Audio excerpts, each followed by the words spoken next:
dia, pessoal. Já são 10h30 da manhã aqui na Polônia e estou a caminho do campo de concentração e logo mais eu começo a mostrar para vocês tudo. E é uma viagem de mais ou menos uma hora. Vou mostrar um pouco aqui do visual da Polônia. Para quem está acostumado com filmes, com documentários da Segunda Guerra, dá para ver que essa região é bem daquele jeito mesmo, com muitas fazendas, campos. Ao mesmo tempo aqui lembra um pouco aquele visual das paisagens do interior do Rio Grande do Sul, de Santa Catarina. São construções, é um ambiente familiar assim para quem conhece essa região do Brasil.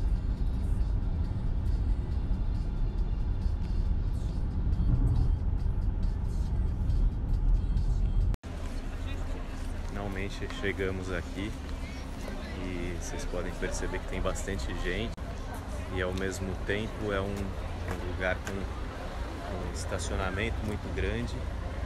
Várias pessoas fazem. Bom, estamos chegando aqui e já vou entrar, vou fazer uma visita guiada, mas já dá para dar uma ideia de como é o lugar. Bem organizada a visita aqui. A visita está começando aqui e a gente vai participar junto com esse grupo aqui. A guia está explicando, a gente fica com esse fone aqui para ouvir tudo que ela tem para dizer. Tá aqui o famoso portão de Auschwitz. A gente entra por aqui e a inscrição não tá dando para ver direito, mas está escrito: o trabalho liberta, Arbeit macht frei. Uma verdadeira ilusão que as pessoas... Na verdade, essa era uma grande ilusão que eles colocavam, né, nos primeiros prisioneiros. E esse é o campo 1. Na verdade, nós temos dois campos, três campos, Auschwitz 1, 2 e 3. Então eram três campos, na verdade. Esse foi o primeiro, a princípio, para prisioneiros políticos da Polônia e posteriormente foi adaptado também para receber as vítimas do Holocausto e ampliado. Então, entre 40 e 42 aqui foi um campo só para prisioneiros políticos, e a partir de 42 que ele começou a se tornar um campo de extermínio de judeus e prisioneiros de guerra em geral também. E que muitas pessoas já chegavam e iam direto para as câmaras de gás por extermínio.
Cominciavano ad avere la paura dei bombardamenti.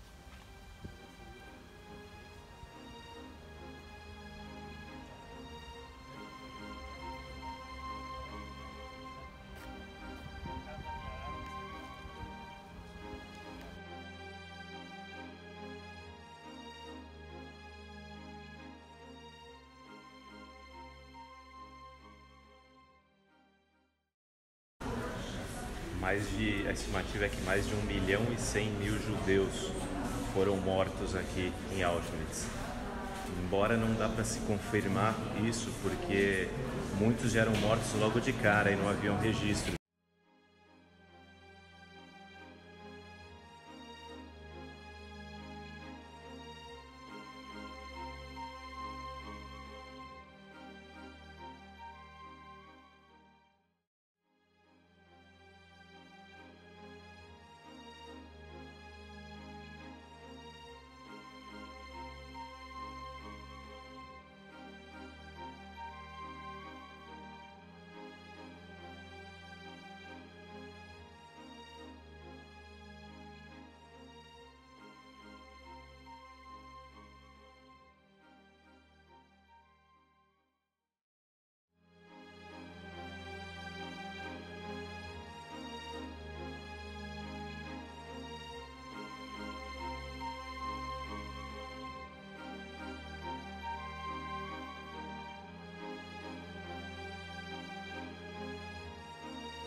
está terminando essa primeira visita aqui, que é em Auschwitz I. Aqui atrás de mim está o que era o primeiro crematório, que chegou a ser destruído quando os nazistas deixaram o campo, mas foi reconstruído. Foi reconstruído pelos próprios poloneses quando o museu em homenagem aos judeus e às vítimas foi aberto em 1947.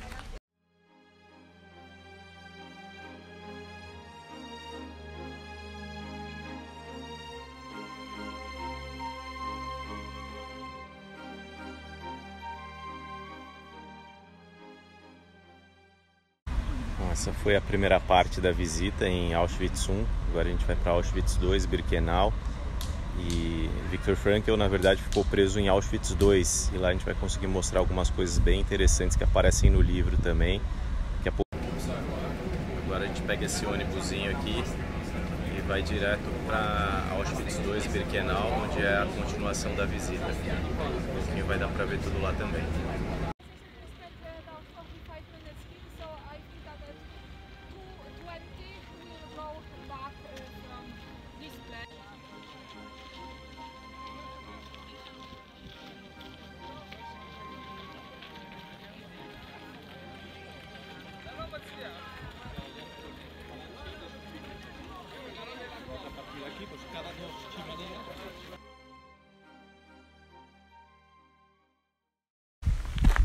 Bom, agora a visita guiada acabou e eu vou rodar um pouquinho por aqui para mostrar mais algumas coisas. Eu estou indo até o final do campo para vocês terem uma ideia do tamanho que ele tem. Aqui você já consegue ter uma ideia. Olha lá no fundo como ficou pequena a estação ferroviária aonde o trem chegava. E eu ainda não cheguei no final. Bom, eu cheguei aqui ao final do campo, caminhando, uma distância bem grande. Eu vou mostrar para vocês agora o tamanho que ele tem. E aqui é o limite final, dá para ver ali a última torre de controle e as cercas que estão ali no fundo. Quase impossível ver, mas eu vou tentar aproximar aqui e vocês vão ter uma ideia do quanto nós estamos longe e do tamanho que esse campo tem. E aqui vai dar para ver também um pouquinho da tentativa de destruição do crematório, que foi uma das maiores tentativas de ocultação de crimes de guerra da história. Vamos para vocês? Então aqui a gente tem... Estou mostrando aqui agora um pouco do que foram os antigos crematórios. Eles foram destruídos, você não tem mais a construção, porque os nazistas fizeram questão de acabar com isso, tentando ocultar os crimes de guerra que eles cometeram, mas os restos estão aqui.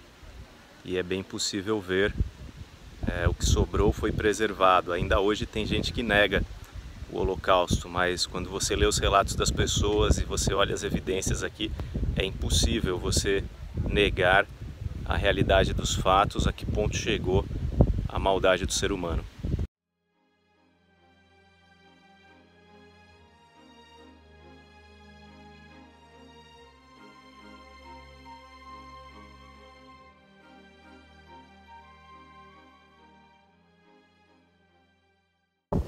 Era em um vagão como esse onde os prisioneiros chegavam aqui em Auschwitz e vinham direto ali do fundo, onde era a estação ferroviária, e exatamente aqui nesse lugar onde nós estamos agora, eles eram deixados aqui, separados. Muitos deles já desciam do trem e eles sabiam que haviam chegado a Auschwitz. Frankl nos conta no livro que isso já os enchia de horror, mas que esse horror ele era necessário, porque era uma espécie de garantia de uma tentativa de sobrevivência. Logo, os prisioneiros que acabavam ajudando os nazistas, os chamados capos, eles não tinham uma aparência ruim, enfim, eles acabavam se submetendo àquela condição de horror também e oprimindo os outros prisioneiros que acabavam de chegar. Então eles vinham, tomavam todos os pertences dos prisioneiros que chegavam no trem e levavam para os oficiais da SS.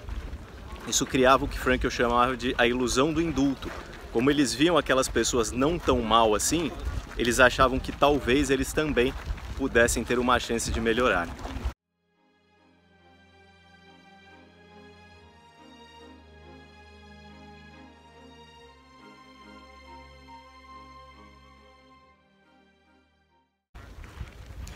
Bom, na primeira seleção, já 90% das pessoas eram enviadas direto para as câmaras de gás. A boa parte das mulheres, as crianças, os idosos, aqueles que estavam doentes. E Frankl conta uma história interessante, que a sobrevivência dependia em grande parte do indivíduo demonstrar que estava em condições de trabalhar, em condições de ajudar de alguma forma. Então era muito importante manter a barba feita, a postura ereta. Não importava o quanta dor você estivesse sentindo, o quão difícil estivesse, se você conseguisse fazer isso, as suas chances de sobrevivência aumentavam significativamente. Depois que eles chegavam aqui em Auschwitz e desciam dos trens e eram separados, eles iam para o que Frankl chamou de a desinfecção. Era uma espécie de um banheiro e lá então tiravam todas as roupas que eles tinham. Foi assim que ele perdeu o seu manuscrito, no qual ele estava escrevendo o seu compêndio sobre logoterapia. Então vale a pena lembrar que ele chegou aqui já com o seu compêndio de logoterapia escrito. Ele já estava guardando isso nos últimos 2 anos praticamente, escondido no bolso do seu sobretudo, costurado. Mas aqui ele perdeu, ele até tentou pedir que o capo, o prisioneiro que estava tirando a sua roupa, deixasse com ele, mas era impossível. E lá ele perdeu então o seu manuscrito.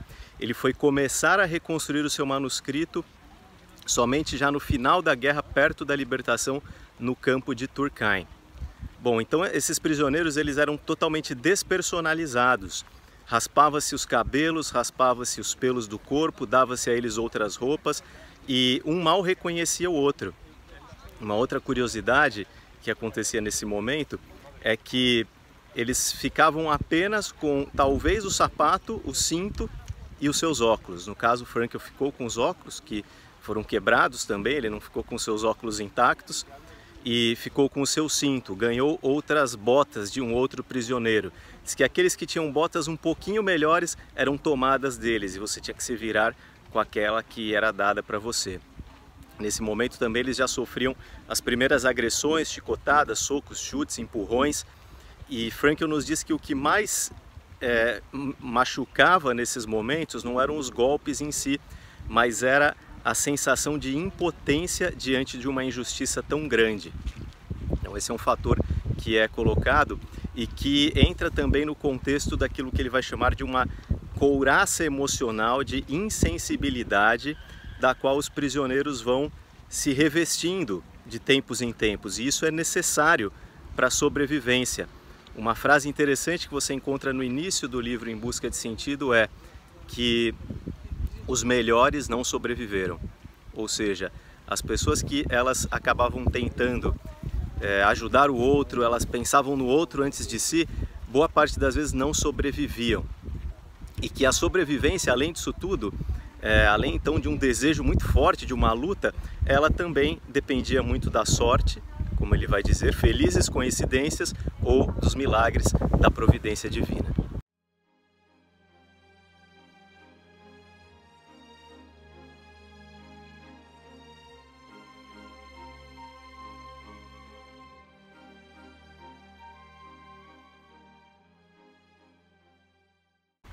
Queria ler uma das partes mais tocantes para mim do livro todo e concluir essa parte aqui do nosso vídeo com ela.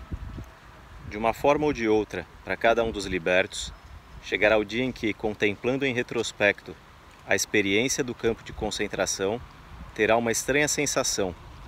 Ele mesmo não conseguirá mais entender como foi capaz de suportar tudo aquilo que lhe foi exigido no campo de concentração. E se houve um dia em sua vida que a liberdade lhe parecia um lindo sonho, virá também o dia em que toda a experiência sofrida no campo de concentração lhe parecerá um mero pesadelo. Essa experiência do libertado, porém, é coroada pelo maravilhoso sentimento de que nada mais precisa temer nesse mundo depois de tudo o que sofreu, a não ser seu Deus. É assim que Frankl encerra o relato da sua experiência no campo de concentração, nos campos. Auschwitz é um deles, e ele diz que lá ele colocou à prova a ideia da logoterapia, de que mesmo em meio a um sofrimento profundo, é possível o indivíduo encontrar um sentido para a sua vida, ainda que o único sentido possível seja sofrer de cabeça erguida, sofrer com dignidade, como era o caso de milhões de pessoas que passaram aqui por esse lugar. Ao mesmo tempo, Frankl vai condenar qualquer tipo de culpa coletiva sobre o povo alemão ou até mesmo sobre os nazistas como um todo. Ele vai dizer que cada indivíduo ali tomava sua decisão, que nem todos os prisioneiros eram bons e que nem todos os soldados e capos eram ruins, que haviam pessoas boas e ruins em todos os contextos, em todo aquele drama, em toda aquela situação que estava ali acontecendo. E ele vai nos dizer o seguinte, então, tentar responder a pergunta: ficamos conhecendo o ser humano como talvez nenhuma geração antes de nós. O que é então um ser humano? É o ser que sempre decide o que ele é. É o ser que inventou as câmaras de gás, mas é também aquele ser que entrou nas câmaras de gás ereto, com uma oração nos lábios. Frankl vai enfatizar que mesmo numa condição como essa, as pessoas tinham condições de escolher. E nem toda a psicologia concorda com essa ideia, mas em sua visão a liberdade ela é sempre uma prerrogativa humana, inclusive a liberdade de escolher como ele irá sofrer. E Auschwitz foi um dos campos de prova, onde muitas pessoas nos ensinaram a como sofrer com dignidade até os seus últimos dias. Bom, eu estou entrando aqui agora numa outra parte do campo de concentração, que é justamente onde a gente vê alguns barracões que ficaram preservados, e dá para ter uma noção, toda uma metade do campo ainda está aqui, eu ainda não vi nada.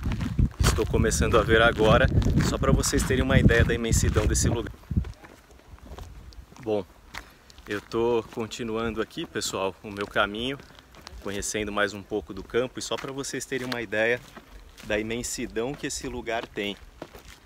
Tudo aquilo que a gente viu até agora é só a metade. E a gente ainda tem a parte dos barracões. Obviamente que é tudo muito repetitivo. Basicamente nós temos sempre os mesmos tipos de construção e com as mesmas funções: alojamento de pessoas, refeitório e crematórios. Era basicamente isso que acontecia aqui. Toda manhã os presos aptos a trabalhar eram acordados ainda de madrugada e eram mandados de maneira muito autoritária para o seu campo de trabalho. Somente alguns muito enfermos que acabavam ficando nos seus quartos. Essas são as famosas cercas eletrificadas, para onde muitos prisioneiros acabavam inclusive fugindo, como uma forma de tentar se salvar da atrocidade que acontecia com eles. Viktor Frankl vai nos dizer que o suicídio era uma saída sempre considerada e que era perfeitamente compreensível alguém que desistisse da vida numa condição dessas.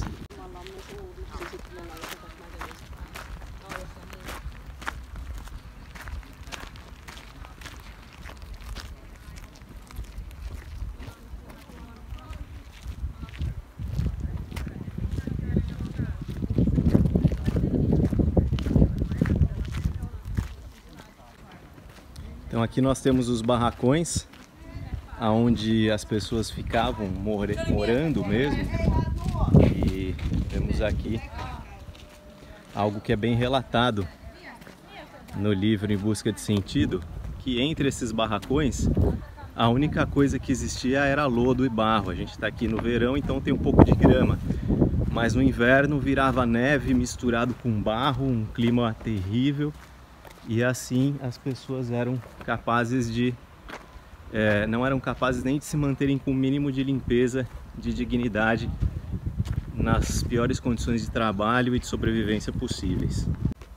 Bom, agora eu vou fazer um vídeo dentro de um barracão para vocês verem como que era a realidade das pessoas aqui e como a gente está acostumado a ver mesmo nos filmes. Lugar escuro, um cheiro de mofo muito forte, e os beliches eram assim. Viktor Frankl descreve bem essas cenas no livro. Bom, vou mostrar mais um pouquinho aqui, pessoal, de como era dentro desses barracões. E vocês podem ver bem os colchões, nos quais, não colchões, né, as camas, não havia colchão onde eles dormiam. Já vou mostrar. Então, eles eram assim, exatamente como a gente lê em vários livros, um quadrado aí de 2 por 2,5 mais ou menos, com 3 ambientes onde 10, 12, 15 pessoas tinham que se amontoar aqui. Frankl vai dizer que então, mulheres e crianças ficavam num número maior, mas ele, por exemplo, ficou com mais 9 outros prisioneiros num lugar desses. O campo continua no mesmo lugar, com boa parte das mesmas construções, mas você pode ver um detalhe interessante ali atrás: portões abertos, pessoas entrando e saindo. Viktor Frankl nos dizia o seguinte, que a mesma liberdade que eu e essas pessoas temos de entrar e sair desse campo, todas as pessoas que aqui estiveram um dia também tinham. Não exatamente a liberdade física, mas é o que ele chama de liberdade espiritual. A liberdade de tomar uma decisão, a liberdade de escolher como reagir aqui dentro. Esse é um dos grandes desafios, é um dos grandes mistérios, essa capacidade humana que Frankl vai chamar de poder opositor do espírito humano, de mesmo diante das piores circunstâncias, ter uma resposta de liberdade espiritual. Enfim, se tem uma lição que Frankl nos ensina a partir de sua experiência aqui, eu acredito que seja essa, que é um dos preceitos fundamentais da logoterapia. O ser humano é um ser livre, que sempre escolhe, mesmo diante das piores condições.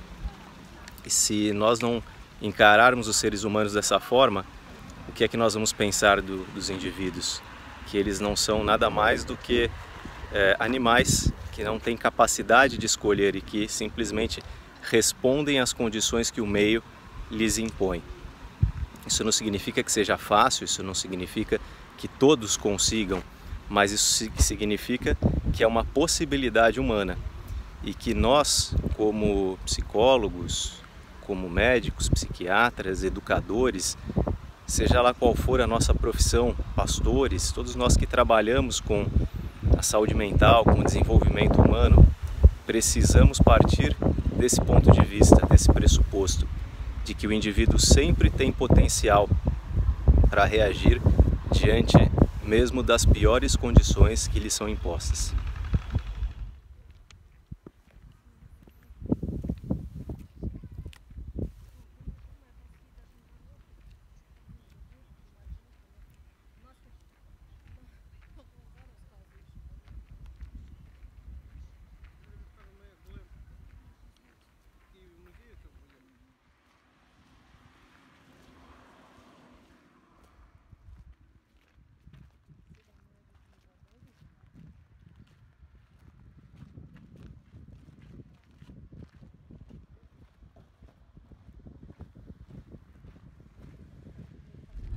Bom, pessoal, terminando aqui agora, já estou indo embora e, enfim, acho que vocês conseguiram, boa parte de vocês conseguiram assistir bastante da experiência aqui e obrigado pela participação, o pessoal mandando mensagem, fazendo perguntas, coisas do tipo. Tem muito material ainda, muitas fotos, outros vídeos que eu gravei que eu não consegui postar. Parece que um dia inteiro é bastante, mas na verdade é pouco. O lugar é muito grande, tem muitos detalhes, mas acho que o que ajudou é o fato de eu já ter bastante conhecimento aí das histórias, documentários, então a gente já vai identificando as coisas. Para quem gosta da história não somente do Holocausto e dos sobreviventes, das tragédias que ali aconteceram, mas também das histórias da Segunda Guerra, a Polônia é um país que você realmente precisa conhecer, porque é exatamente aquilo que a gente está acostumado a ver em filmes, livros e documentários e afins. E realmente uma experiência que valeu muito a pena. Se você tiver outras perguntas ou quiser saber mais alguma coisa, pode mandar depois que eu vou respondendo. E depois, quando eu for editar o material todo e for editar as fotos, editar o vídeo, vai ter bastante coisa legal.